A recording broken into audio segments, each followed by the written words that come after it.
Hello Internet, and welcome to my live reaction for Fairy Tail 100 Years Quest, Chapter 110.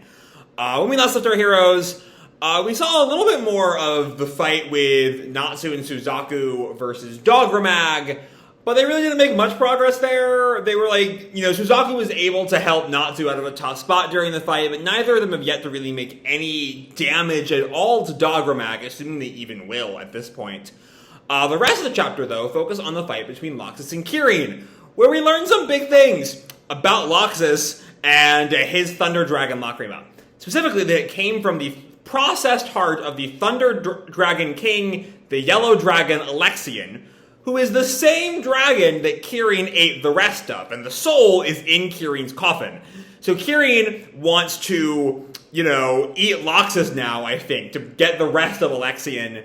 And Laxus wants to free the soul of Alexian, I think is the term he used. So, the stakes are kind of raised there, especially now with Laxus knowing this sort of element of his powers. So yeah, with that said, let's all dive right on in Chapter 110, A Grudgeful Voice. I've never heard the word grudgeful in any context, but I looked it up, it's a real word. Our picture here is of Laxus and Ivan, who we've not seen for a very long time, not since he sort of casually exited the story circa Grand Magic games. The lacrima returns to its thunderous origin. Chapter 110, A Grudgeful Voice. And we pick up where we left off with Laxus and Kirin in a bit of a pause in the battle, like staring each other down. And then Kirin breaks the pause by just, whatever the word is, whipping the coffin towards Laxus. Laxus jumps out of the way and goes to kick at Kirin, but Kirin just blocks it with his arm. And Kirin readies a punch, surprising Laxus, and Laxus gets a face full of lightning energy, knocking him to the ground, blood splurting up, and Kirin taunts, "Did you think you could beat a king?" But Laxus just hits the ground, not even able to respond. "Ah! Now, Alexian!" When he meant he wanted the heart back, he's gonna forcibly fuse them together. Because he throws the coffin at Laxus. The lid, pops open. And Laxus is, gobbled up by it. And he's in the coffin now. Now is the chance to eat him.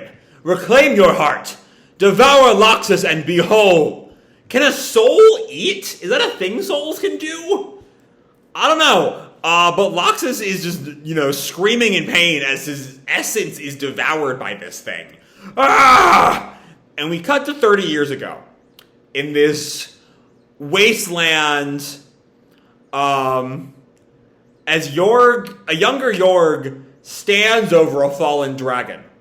And little child Kirin just shivers. "Amazing! You really beat a dragon!" And York tells him he was the Thunder Dragon King, Alexian, and we're told former Diabolos Master York, eat his flesh, so his power will all be yours. So there's an almost I'm trying to find the right way to describe the sort of bond we're seeing between Kirin and York here. There's a kind of fatherly vibe that we never really saw with present day York, or I guess past York, now that he's, a puddle of blood under Celine's foot. I don't know, it's an interesting thing. And Kirin is just sort of uncomfortable by it, but he seems to go through with it. We see in the next panel, he and York are sitting by a fire, and Alexian is now just a skeleton. And Kirin questions, "I can't eat his heart?" But York tells him, "I'm going to sell it on the continent down south. Maybe there's some shady wizard who will process this heart into a gem." Okay, so it wasn't that I had figured that, when Alexian died, his heart was already gone.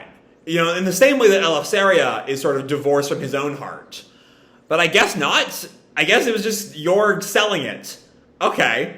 Does that mean, though, that that's where all lacrima come from? Is from processed hearts? Because, it's... As 100 Years Quest has gone on, it's become increasingly difficult to gel it with the notion that, everyone else on the other two continents believe that dragons are mostly extinct, or dragons are seemingly everywhere in Giltena. And, I could maybe, back when it was just sort of like, in the past I was able to say Acnologia just can't sense dragons for shit. There's some evidence for that.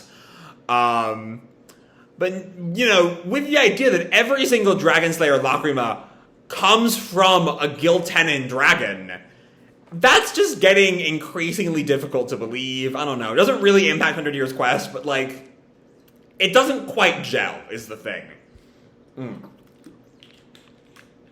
Anyway, some other night, we see Kirin, sitting on the steps, holding his head and, shivering.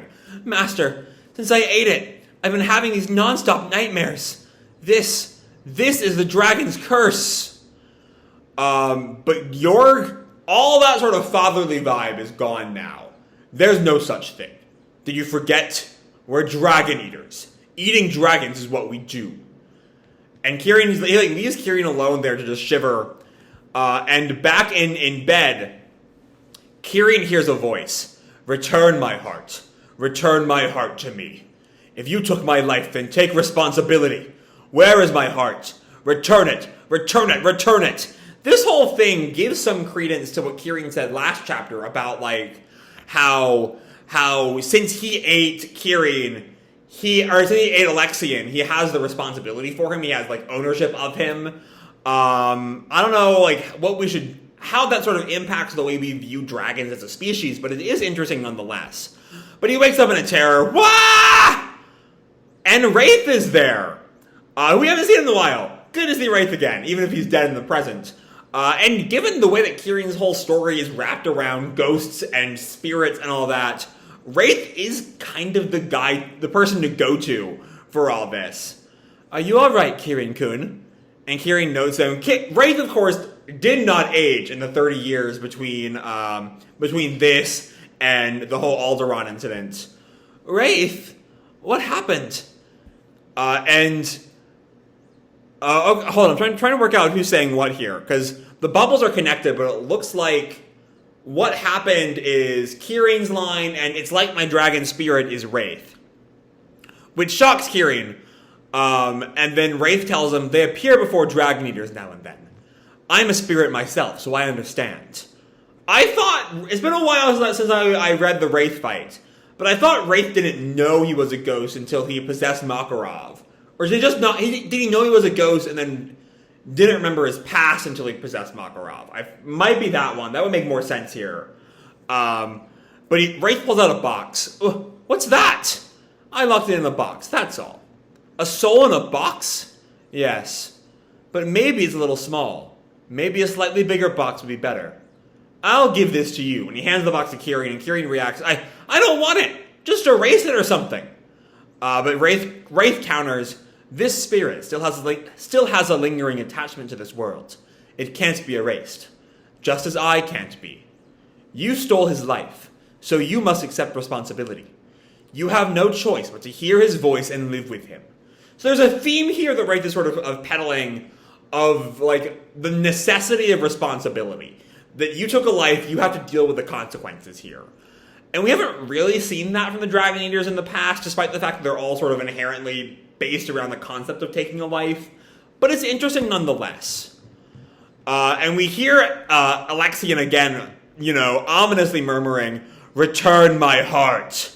And Kirin declares, "That time is now! Alexian!" And this light flashes from the coffin, and the coffin cracks. We'll see what comes out of it, if it's Alexian or if it's Laxus taking control. This is what you were looking for. The man who has your heart! And we see a bloodied fist emerges from the coffin, and it's Laxus. With a new chest wound. Oh, no. The new chest wound is not from his whatever, soul battle with Alexian.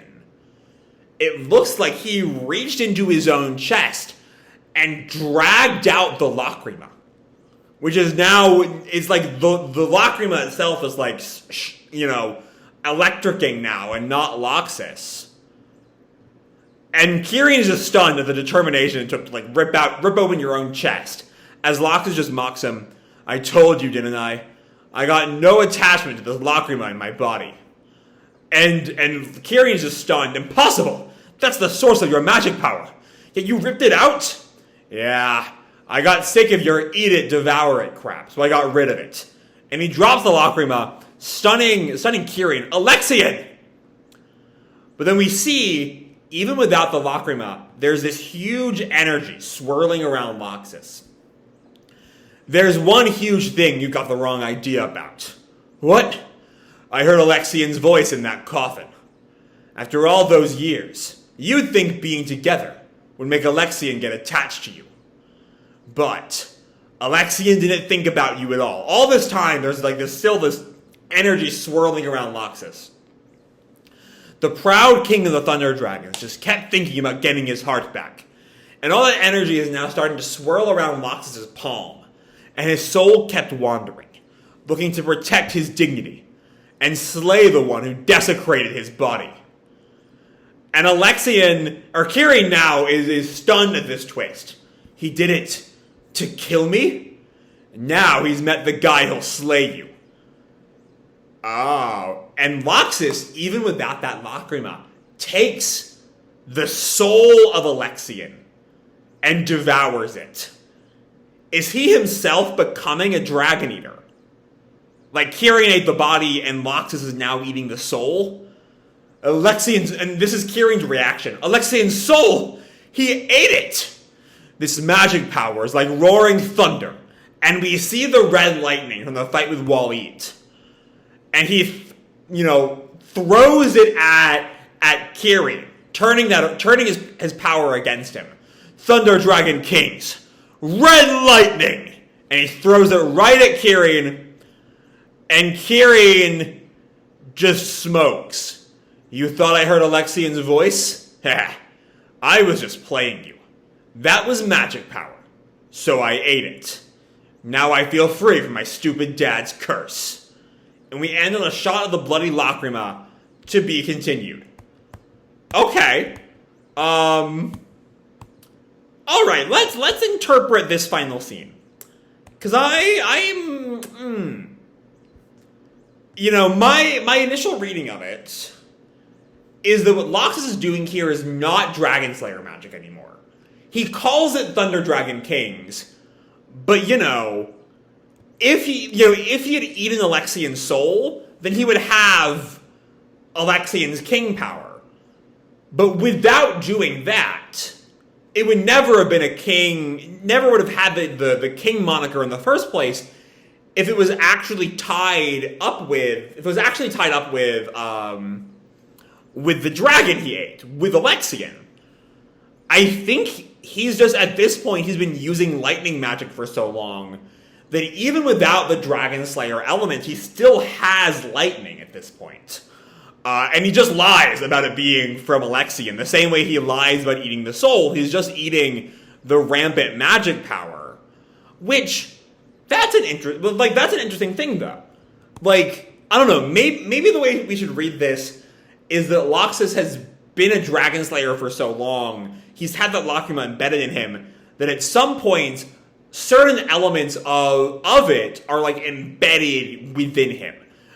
Both perhaps the lightning power and the ability to eat magic are both sort of part and parcel of Dragon Slayerhood, and even without the lacrima, either, because it's been in him for so long, or because it's been out of him for such a short time, he still has that power. We'll see if he keeps any of this power after this fight. But it'll be interesting to watch Laxus going forward.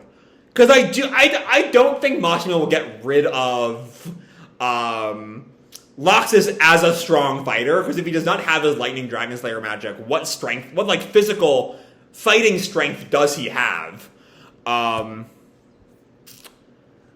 So maybe it's just I think it'll end up being more the lacrima's been inside him so long that he still has some of that power just permanently. And I will say, the problem with that is the chapter sort of frames all of this as Laxus is now free from Ivan's curse. And if he still has the power of the lacrima, then he still has the power Ivan gave him. So he's not really free of that curse. Also, another problem with that line in general is that, this chapter doesn't really focus on Ivan at all. It's I don't really get the impression that, like, the fact that his powers come from Ivan is something that's been weighing on Laxus for years now.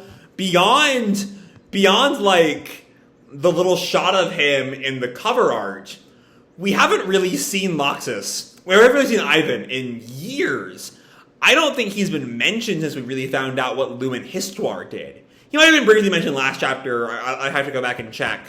But he's not really been a big player in Laxus's, like, psychology for a long, long time. So I don't know. We'll see exactly what the ramifications of him ripping out the lacrima mean for Laxus. Was it just part of, like, the act he puts on for Kirin here, the whole eating the ambient magic power? Like, did he actually, or I don't know if that was a question that makes any sense at all. He definitely physically did it. This isn't, you know, there's some interesting similarities, though, between this chapter and Eden Zero that I covered earlier. And they both follow, you know, the protagonist doing some act of deception on their opponent that allows them a clean victory here. But yeah, I don't know. I'm really curious what exactly what ramifications there will be for Laxus ripping out his lacrima, and I'm still left wishing that we had seen a bit more of how Ivan, like, plays on Laxus on a mental standpoint before we had this whole bit about I'm finally free of Ivan's curse, which we haven't really seen him consider his powers a curse before, so it's sort of my issue there. I don't know. I think this fight is done. I think Laxus is sort of out of the Labyrinth arc at this point. He has done his bit. He's fought Kirin twice, winning one, and also had the whole brainwashing bit with Kiria. I think he's done for now. So I'm curious what will come of Laxus after this arc. If he, as I mentioned earlier, has had the lacrima for so long that he just has those powers permanently now, or if this was one last, like, use of his Dragon Slayer powers before the Ether Nano, like, cycles through his body, or however it works. I don't know. All in all, it's a cool chapter. It's a real cool fight. That image of Laxus, like, having ripped his lacrima out of his own chest, is just so cool. That's just damn badass. Also, Laxus is hot, I'm not gonna lie. Like, that is a hot man there. Not denying that bit at all. But yeah, it's just good. It's a good climax to this fight all around. It's fun. You know, it's not as high as the Lucy Kiria fight, or the Wendy Haku fight, which are kind of this arc's high watermarks. But, like, I think it edges the Urza Misaki fight just a tad, because I understand a little more what's going on here, rather than the more fluid rules of whatever the hell was going on in the Azure dimension. So this is still a damn good fight. And yeah, Laxus stands tall, with or without his lacrima. We'll just have to wait and see what that means for him in a more long-term sense going forward. So with that said, I'm going to leave this video off here. Hope you'll enjoy the chapter and the video itself. If you did, feel free to drop me a like or subscribe, or, you know, do whatever makes you happy, you know? Or as always, your life is your own, okay? Bye!